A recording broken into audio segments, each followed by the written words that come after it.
بسم اللہ الرحمن الرحیم۔ السلام علیکم ورحمۃ اللہ۔ الحمد للہ رب العالمین والصلاة والسلام علی رسولہ الکریم، اما بعد۔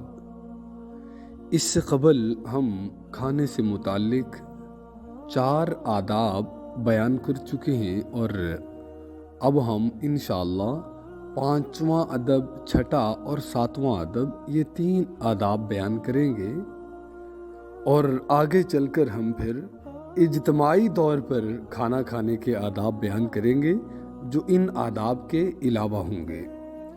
5واں ادب یہ ہے کہ کھانے میں لذت، آرام طلبی اور عیش کوشی کی نیت نہ کرے، بلکہ یہ نیت کرے کہ کھانے سے اللہ تعالیٰ کی عبادت پر قدرت حاصل ہوگی، اور بندے کا کھانا بھی نیکی ہی ہونا چاہیے۔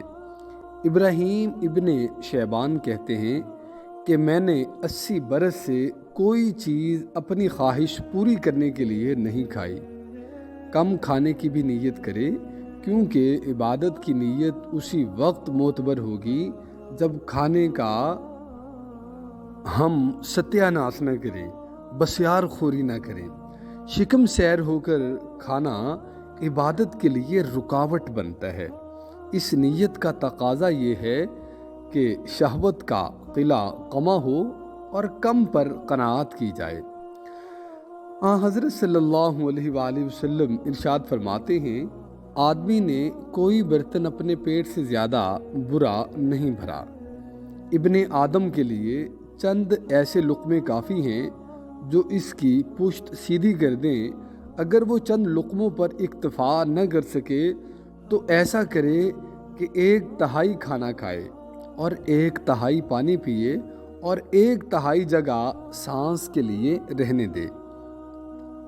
اس نیت کا تقاضا یہ ہے کہ کھانے کی طرف اسی وقت ہاتھ بڑھائے جب بھوک محسوس کرے، اور اس کے بعد یہ ضروری ہے کہ شکم سیر ہونے سے پہلے ہی کھانے سے ہاتھ کھینچ لے۔ جو شخص بھوک کے وقت کھانا کھائے گا اور کم کھائے گا، وہ کبھی ڈاکٹر کا محتاج نہیں ہوگا۔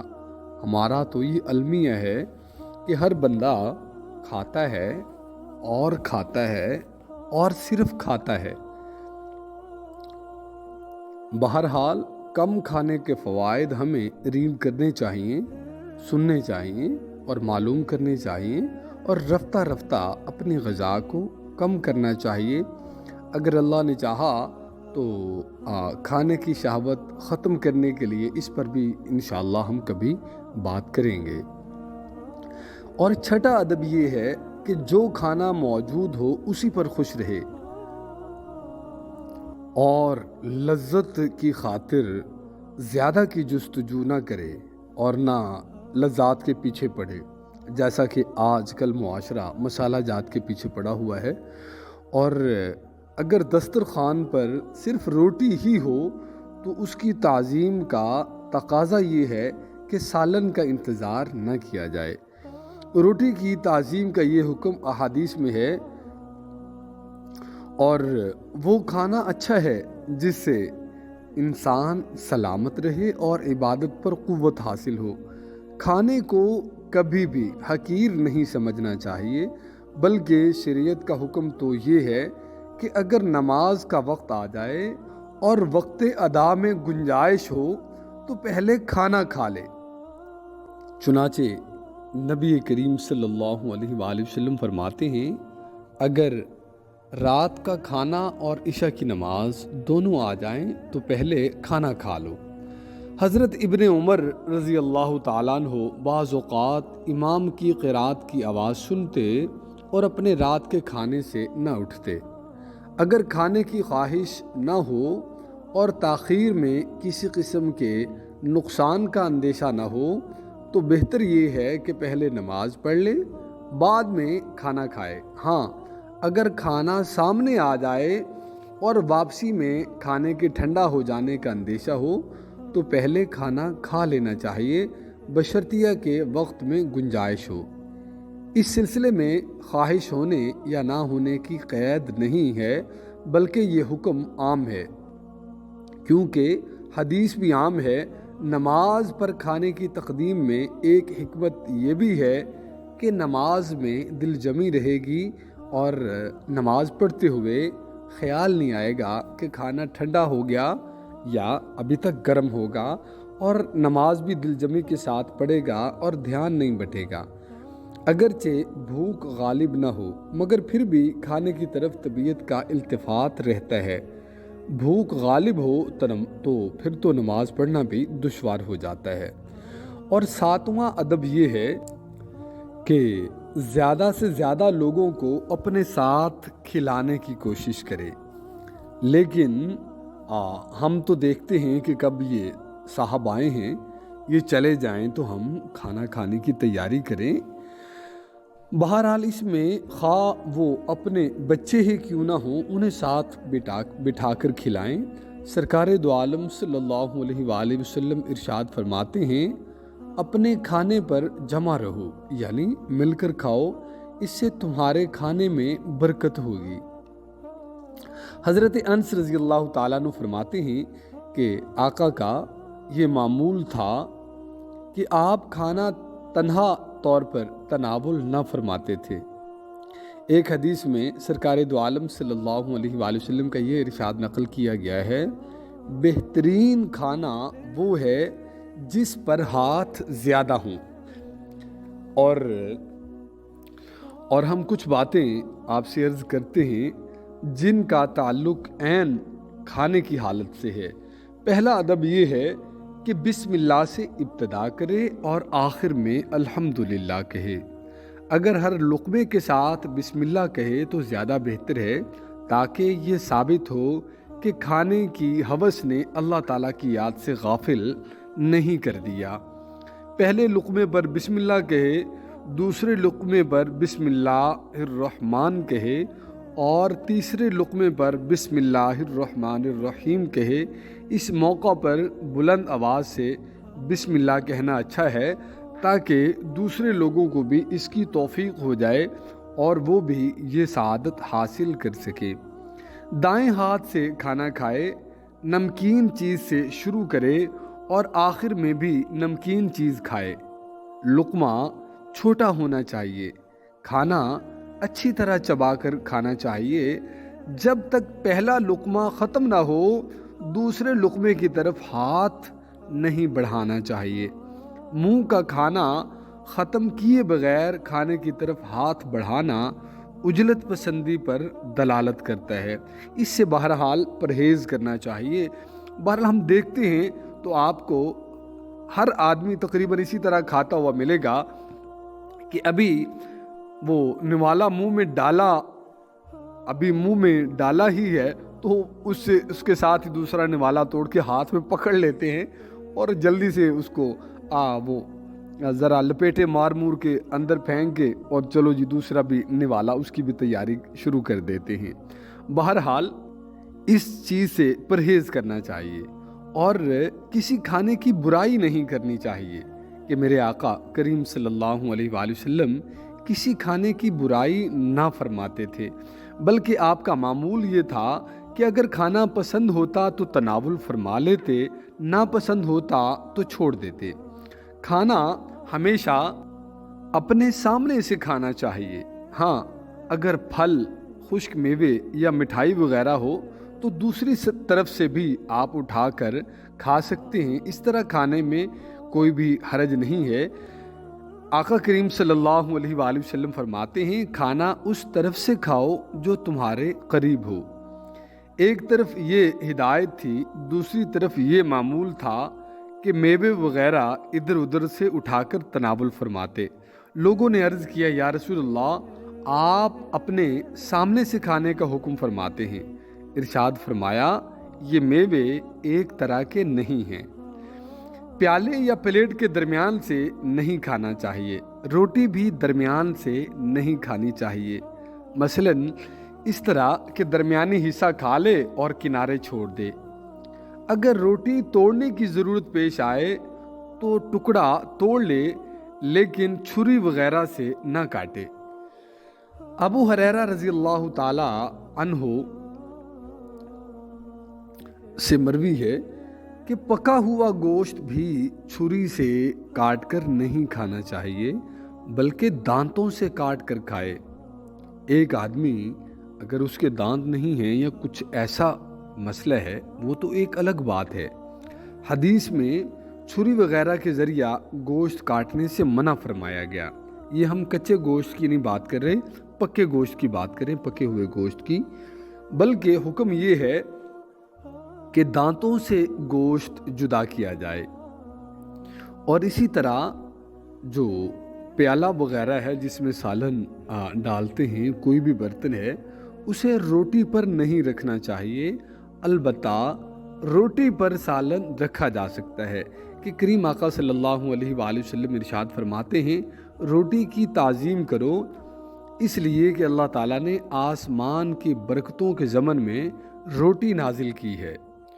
اور اسی طرح روٹی کے ساتھ ہاتھ صاف کرنا یہ بھی سراسر بے ادبی ہے۔ اور فرمایا کہ اگر تم میں سے کسی کا لقمہ گر جائے تو اسے اٹھا لے اور جو مٹی وغیرہ لگ گئی ہو وہ صاف کر لے، اس لقمے کو شیطان کے لیے نہ چھوڑے۔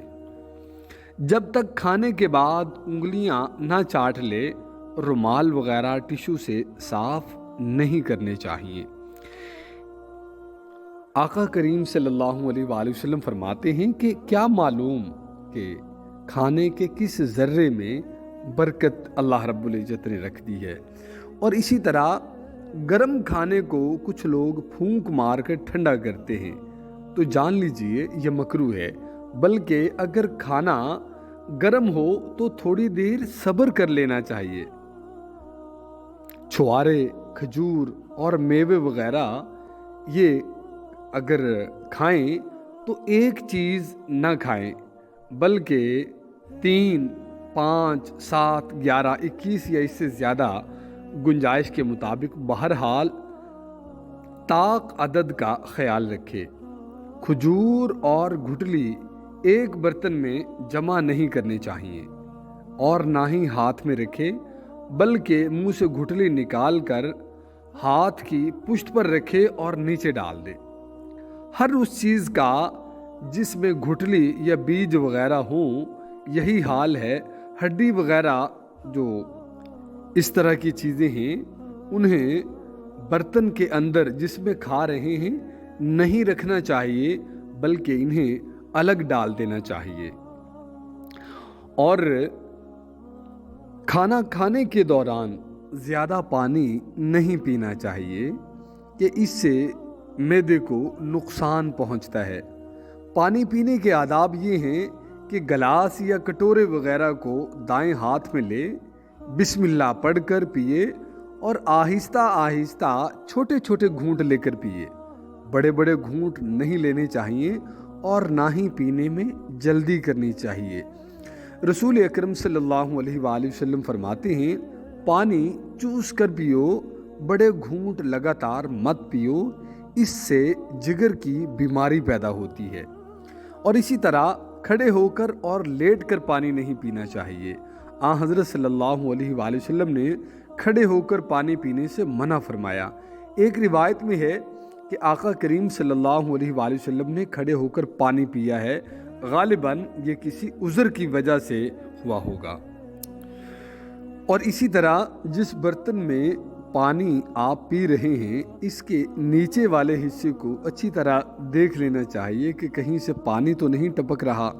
پینے سے پہلے پانی پر نظر ڈال لے، ایسا نہ ہو کہ کوئی کیڑا وغیرہ کوئی چیز اس پانی میں موجود ہو اور بے خیالی میں پانی کے ساتھ وہ منہ میں چلی جائے۔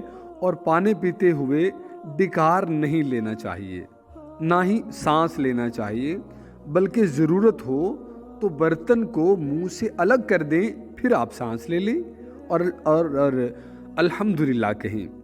پیاس باقی ہو تو بسم اللہ کہہ کر دوبارہ آپ پانی پی لیں۔ آقا کریم صلی اللہ علیہ وآلہ وسلم پانی پینے کے بعد دعا فرماتے، کچھ کلمات فرماتے جن کا ترجمہ یہ ہے تمام تعریفیں اللہ تعالیٰ کے لیے ہیں جس نے پانی کو شیریں اور پیاس بجھانے والا بنایا اور اسے ہمارے گناہوں کی وجہ سے کھارا اور کڑوا نہیں کیا۔ اگر بہت سے لوگ ایک وقت میں ایک ہی برتن سے پانی پئیں تو دائیں جانب سے آغاز کرنا چاہیے۔ روایت میں ہے کہ ایک مرتبہ سرکار دو عالم صلی اللہ علیہ وآلہ وسلم نے دودھ نوش فرمایا۔ اس وقت حضرت ابو بکر صدیق رضی اللہ تعالیٰ عنہ آپ کی بائیں جانب تھے، دائیں طرف ایک اعرابی تھا۔ حضرت عمر رضی اللہ تعالیٰ عنہ ایک گوشے میں بیٹھے ہوئے تھے۔ حضرت عمر نے عرض کیا، یا رسول اللہ، باقی ماندہ دودھ ابو بکر کو عطا فرما دیجئے۔ لیکن آقا کریم صلی اللہ علیہ وآلہ وسلم نے اعرابی کی طرف پیالہ بڑھا دیا اور ارشاد فرمایا کہ دائیں جانب والا جو شخص ہے وہ اس بات کا زیادہ مستحق ہے۔ اور بہرحال پانی 3 سانس میں پینا چاہیے، ابتدا میں بسم اللہ اور آخر میں الحمدللہ کہنا چاہیے، بلکہ بہتر یہ ہے کہ بسم اللہ کہہ کر شروع کرے، پہلے سانس پر الحمدللہ، دوسرے پر الحمدللہ رب العالمین اور تیسرے سانس پر الحمدللہ رب العالمین الرحمن الرحیم کہے۔ کھانے کے بعد کے آداب یہ ہیں کہ پیٹ بھرنے سے پہلے ہاتھ روک لے، انگلیاں چاٹے اور پھر انہیں رومال سے صاف کرے، پھر پانی سے ہاتھ دھو لینے چاہیے۔ دسترخوان پر پڑے ہوئے ریزے اٹھا کر کھا لینے چاہیے۔ سرکار دو عالم صلی اللہ علیہ وآلہ وسلم ارشاد فرماتے ہیں، جو شخص دسترخوان سے ریزے اٹھا کر کھائے گا اسے رزق میں وسعت حاصل ہوگی، وہ فقر اور تنگ دستی، برس اور جزام سے محفوظ رہے گا۔ جزام وغیرہ اندازہ کریں کتنی بڑی بیماریاں ہیں، اور اس سے یہ ذرے جب آپ اٹھا کے کھائیں گے تو ان بیماریوں سے بچت ہو جاتی ہے۔ اور اس کے ساتھ ایک اور بھی فرمایا کہ ایسا کرنے والے کو بے وقوف اولاد نہیں دی جائے گی، تو یہ کتنا بڑا انعام ہے۔ اور اسی طرح اگر ضرورت ہو تو کھانے کے بعد خلال کر لینا چاہیے۔ خلال کرنے سے جو ریزے وغیرہ نکلیں انہیں تھوک دے۔ البتہ کچھ لوگ ہوتے ہیں جنہیں خلال کی ضرورت نہیں ہوتی، تو ان کے لیے تو بالکل بھی ضروری نہیں ہے، اور کچھ لوگ ہوتے ہیں ان کو خلال کی بہت زیادہ ضرورت پڑتی ہے۔ تو بہرحال اگر کھانا دانتوں میں رک رہا ہے تو خلال کر لینے میں کوئی حرج نہیں ہے۔ اور اسی طرح اگر کسی دوسرے شخص کے دسترخوان پر کھانا کھائے تو میزبان کے حق میں دعائے خیر بھی کر دینی چاہیے، جیسا کہ اے اللہ اس کا مال زیادہ کر، جو کچھ تو نے اسے عطا کیا ہے اس میں برکت عطا فرما، اس کے لیے یہ بات آسان کر دے کہ وہ اس مال میں خیرات کر سکے، اسے اپنی عطا پر قناعت عطا فرما اور ہمیں اور اسے شکر گزاروں میں سے فرما۔ اور اگر کسی کے یہاں روزہ افطار کرے تو روزہ افطار کرانے والے کے لیے بھی دعا کرنی چاہیے کہ تمہارے پاس روزہ دار افطار کریں، تمہارا کھانا نیک لوگ کھائیں، تمہارے لیے فرشتے رحمت کی دعا کریں وغیرہ، اس طرح ضرور دعا دینی چاہیے۔ اور اگر کوئی مشتبہ غذا انسان کھا لے تو کثرت سے چاہیے کہ استغفار کرے اور اظہار غم کے طور پر آنسو بہائے، تاکہ آنسوؤں کے پانی سے اس آگ کی حرارت کم ہو جائے جو مشتبہ مال کھانے سے معدے میں پیدا ہو گئی ہے۔ مال حرام کے متعلق سخت ترین وعیدیں موجود ہیں۔ ایک حدیث میں ہے، جو گوشت حرام غذا سے پیدا ہوا آگ اس کی زیادہ مستحق ہے۔ اور اسی طرح دودھ پینے کے بعد بھی جو مسنون دعا ہے وہ ہمیں پڑھنی چاہیے، جس کا ترجمہ یہ ہے، اے اللہ ہمیں اپنے عطا کردہ رزق میں برکت عطا فرما اور اس میں سے ہمیں مزید عنایت فرما۔ تو جو دعا ہے، اللہم بارک لنا فیما رزقنا وزدنا من، دودھ کے علاوہ دوسری چیزوں کے لیے زدنا من کی جگہ ورزقنا خیرم من کہنا چاہیے، اس لیے کہ یہ دعا سرکار دو عالم صلی اللہ علیہ وآلہ وسلم نے خاص طور پر دودھ ہی کے لیے فرمائی تھی۔ کھانے کے بعد یہ دعا کرنا بھی مستحب ہے، الحمدللہ الذی اطعمنا وسقانا وجعلنا من المسلمین۔ اور بھی دعائیں ہیں، کچھ چھوٹی ہیں کچھ بڑی ہیں۔ بہرحال کھانا کھانے کے بعد ہمیں اپنے دانت صاف کر لینے چاہیے، زبان اور تالو بھی صاف کر لینا چاہیے، اور باقی اوقات میں جو ہم مسواک کرتے ہیں وہ تو الگ ہے، کھانے کے بعد بھی ہمیں مسواک کر لینی چاہیے تاکہ جو دانتوں میں ذرات موجود ہیں وہ ریموو ہو سکیں۔ اللہ رب العزت ہمیں حلال پاک طیب کھانا کھانے اور کھلانے کی توفیق عطا فرمائے۔ آئندہ ہم انشاءاللہ اجتماعی طور پر جو کھانا ہم کھاتے ہیں یا کھلاتے ہیں اس کے آداب بیان کریں گے انشاءاللہ۔ السلام علیکم ورحمۃ اللہ۔